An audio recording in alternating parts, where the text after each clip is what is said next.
Hey guys, Chuck Barone here, Wednesday, June 22nd, 2022. I want to welcome everybody to the channel and to today's show. It was an interesting day today. All kind of interesting stuff to talk about today, so sit back and relax and let's see what we have today. The markets today, rough markets, choppy. It looked like we were going to have a tough day when the market opened this morning. Overseas markets didn't have a good night. Asian markets were down, followed by the European markets. Before the open this morning, the futures were looking like we were going to have a tough day, at least at the open. The market rallied quick, though, and was in positive territory pretty much throughout the whole day. Looked like there even might be a little rally at some point. But then toward the last hour of the day, which is the telling hour, the market turned negative and ended down just fractionally, and not really anything to report of. The interesting thing about the market today was the tug-of-war going on between the bulls and the bears, where the market end up in positive or negative territory. The bulls get a win by one run today. So the stock market essentially ending up flat. The dollar, not much trading activity, quiet day in the dollar today. Dollar down fractionally against other currencies. Looks like the dollar's holding its own at 104 on the dollar index. I think that dollar strength is going to be useful to us if all the stuff we're buying is imported. Maybe give us a little bit of a cut and a little bit of a slack in some prices. The metals market, again, not a lot of activity today, down just fractionally. Essentially a flat day in the metals market. The crypto market today was down for Bitcoin that I've been following at least for the last little bit. The market actually dipped. The cost of Bitcoin actually dipped under 20,000 toward the close of the day. I thought there might be a little bit of a rout, but it ended up rallying back up above that support line of 20,000.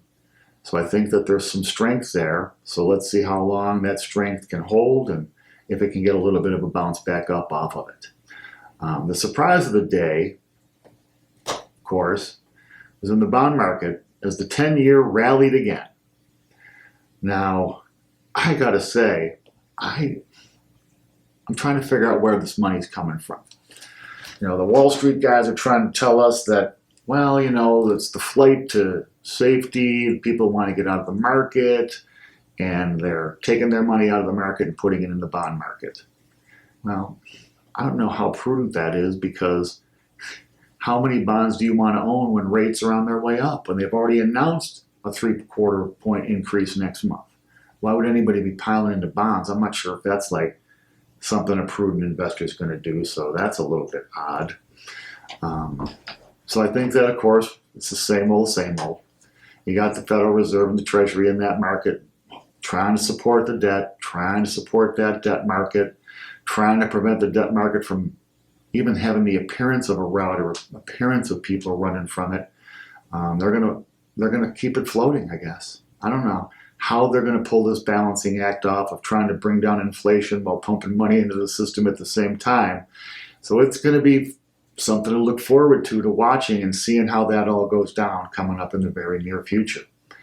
The big event of the day today, past the markets for the day, which were essentially quiet. Chairman Powell, his testimony this morning in front of the Senate. The clown car was full with horns honking and tooting and red noses and wigs and the whole deal today. It was quite a spectacle. They tried to do it dignified, but when you listen to the things they were saying, sometimes it's hard to take these people seriously. It seems like it's almost intentional that they want to insult our intelligence every single day by saying the craziest dumb stuff.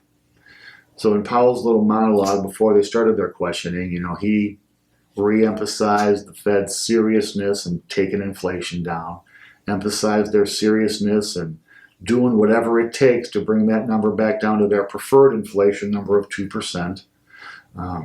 That's a story for another show where they came up with that number in 2002.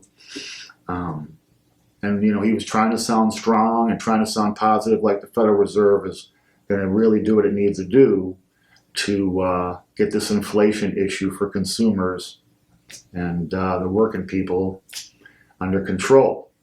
Now, we already know that their corporate overlords are going to direct them, and it certainly doesn't typically end well for working people, but that's what he kind of wanted to say in his little monologue. And then our senators started with their questions, and it's just like, is this the best this country really has to put in these spots? So the Democrats came out, and the people for the Democrats, because they all have their talking points, and they're kind of all trying to be on the same page and pushing their narrative, Democrats and Republicans. So today the Dems' narrative was greedy corporations are to blame for all of this. They were trying to basically blame it on anything but their own crappy policy. And crappy policy administrations before them. This is not a new phenomenon. You all know that. We all know that. So the Democrats were banging on the oil companies. They were banging on, of course, anybody that makes money in any real quantities is an enemy of the party. And they were talking about windfall oil tax, oil profit tax. So that would be a great way to solve the high gas prices, is let's discourage exploration and drilling even more. And then the Republicans came out, and instead of talking about the real issue, their posture today, their narrative was, this is all the fault of the Democrats, the crazy socialist liberals, and this is the fault of Joe Biden, the president, and his policies. And granted, they make a point, some of those policies haven't been super terrific, but they don't want to look back at all of their own policies.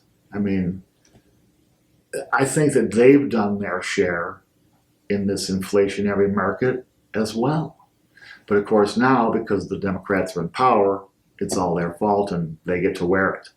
The funny thing today, the thing that made me laugh the most was now they have a new little story they're telling.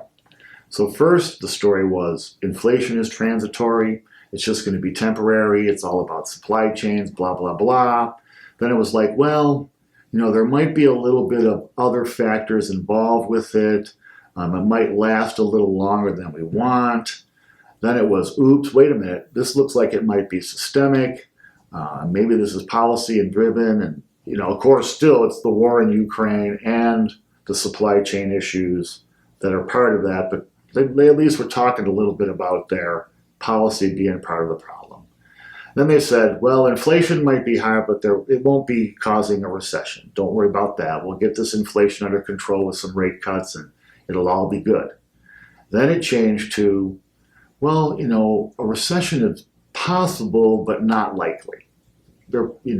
It's not inevitable is the word they've been using the past few days. Today's new one was, well, if we have a recession, which is basically admitting that we're going to, it's just going to be a garden variety recession. Now, when they use language like that, I got to scratch my head and say, what on earth does that mean? I'm guessing they're suggesting that a garden variety recession will be short-lived, will be not deep, will be something that will be easily taken care of and moved out of, and a big recovery will be coming.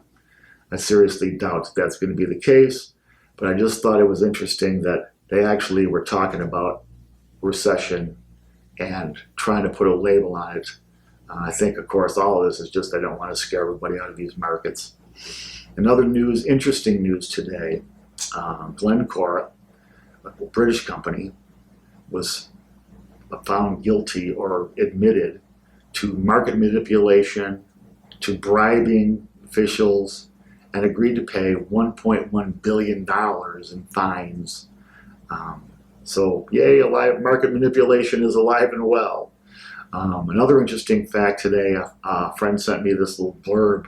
It looks like the country of Sri Lanka, which is not a big country, it's a small island country near India.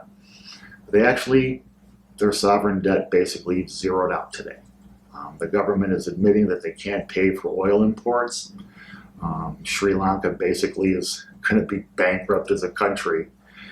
Hey, at least they didn't go fire up the printing presses and inflate their country to death. They're just saying they don't have the money to pay. So we'll see if a bailout's coming or how that plays out down the road, and if there were any ripple effects, because every country has debt.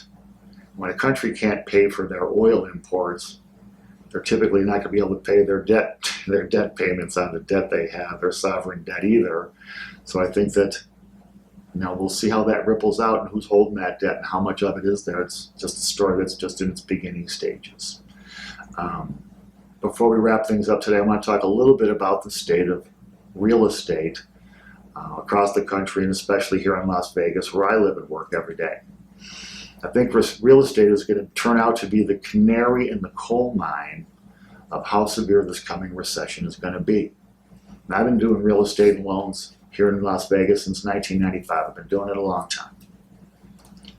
I've never seen a market turn as fast from a seller's market to, I guess, a buyer's market. Now the buyers have the leverage, but none of them want to buy. In my small business here, I'm a loan officer by myself. I have my assistant who helps me, and we're doing 3, 4, 5 loans a month. Not a lot of business. I'm not super ambitious. I'm getting old now, but we had a nice little thriving business going. Over the past, I would say, 4 weeks at least, it's just been crickets, man. There's nothing happening. I have clients who are qualified and can't buy because the rates are so high they can't ratio for the payments.